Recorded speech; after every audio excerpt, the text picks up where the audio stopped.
নমস্কাৰ বন্ধুসকল, আজি আমাৰ বিষয়টো হ'ল ইণ্টাৰনেট কেনেদৰে চলে বা ইণ্টাৰনেট কেনেদৰে চলে, কেনেদৰে আমি ঘৰতে বহি ইণ্টাৰনেট ব্যৱহাৰ কৰিব পাৰোঁ আৰু ইণ্টাৰনেটৰ মালিক কোন।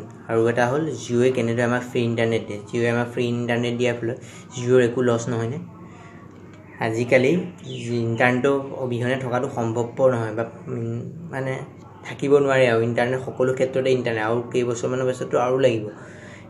সকলোৱে কয় ইণ্টাৰনেটটো টাৱাৰৰ পৰা চলে বা ছেটেলাইটৰ চলে, তেনে নহয়। 99% ইণ্টাৰনেট ফাইবাৰ অপটিক কেবুলৰ পৰা আহে। আমাৰ মনত এতিয়া প্ৰশ্ন হ'ব পাৰে, আমাৰ ফোনততো একো কেবুল কানেক্ট হৈ থকা নাই বা লেপটপ, আমিতো সাধাৰণতে ফোন বা লেপটপতে ইউজ কৰোঁ, একো কানেক্ট হৈ থকা নাই, তেতিয়াহ'লে কেবুল আছে ক'ত? আমি যে ইণ্টাৰনেট ব্যৱহাৰ কৰোঁ, এই ইণ্টাৰনেট সাধাৰণতে আমি 3টা কোম্পানীৰ বাবে ব্যৱহাৰ কৰিব পাৰোঁ। এটা হ'ল TR1 কোম্পানী।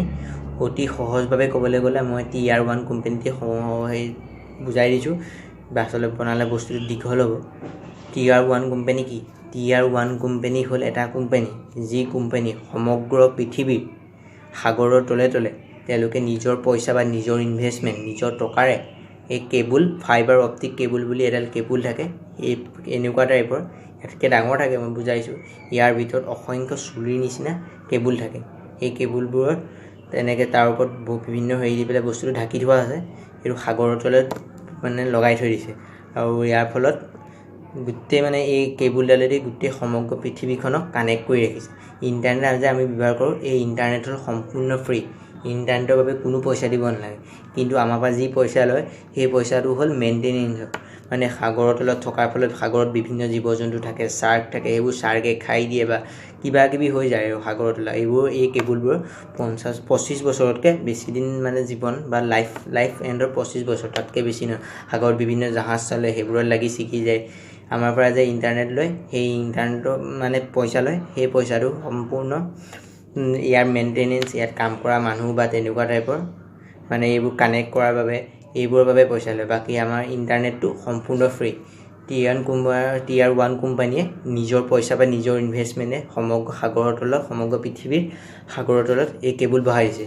আৰু আমাৰ ইণ্ডিয়াতো এইখন দেখাইছোঁ, ইণ্ডিয়া, মুম্বাই, চেন্নাই, এইবোৰৰ লেণ্ডিং পইণ্ট।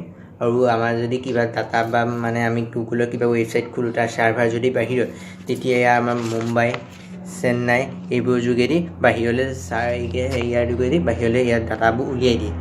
আৰু ইয়াৰ পৰা ওলাই আৰু আমাৰ যিহেতু মুম্বাই বেছি ট্ৰেফিক আহে, সেইবাবে মুম্বাইত অসংখ্য কেবুল আছে, ফাইবাৰ অপটিক কেবুল আছে।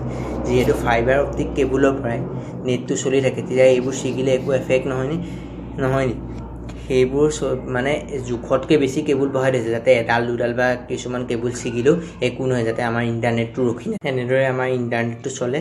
এতিয়া আহিলোঁ জিঅ'ই আমাক কিয় ফ্ৰী ইণ্টাৰনেট দিয়ে বা জিঅ'ই এনেকুৱা কৰিলে একো লছ নহয়।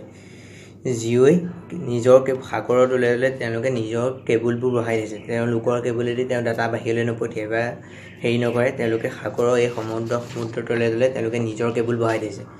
এছিয়া, ইউৰোপ, আফ্ৰিকাৰ মাজত দেই, সেইবাবে এছিয়া, আফ্ৰিকা, ইউৰোপৰ মাজত তেওঁলোকে নিজৰ কেবুল বহাইছে। ইয়াৰ ফলত জিঅ'ই 40 টেৰাবাইটৰ কেপাচিটি পাই গ'ল।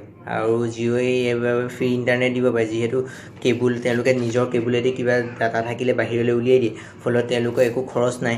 আৰু তেওঁলোকে যিহেতু এবাৰ ইনভেষ্টমেণ্ট বা নিজৰ টকাই তেওঁলোকে নিজে কেবুল বহাই ল'লে, ইয়াৰ ফলত মেইনটেইন কৰা বুলিতো একো টকা তেওঁলোকৰ নাযায়। সেইবাবে আমাক জিঅ'ই ফ্ৰী ইণ্টাৰনেট দিব পাৰে।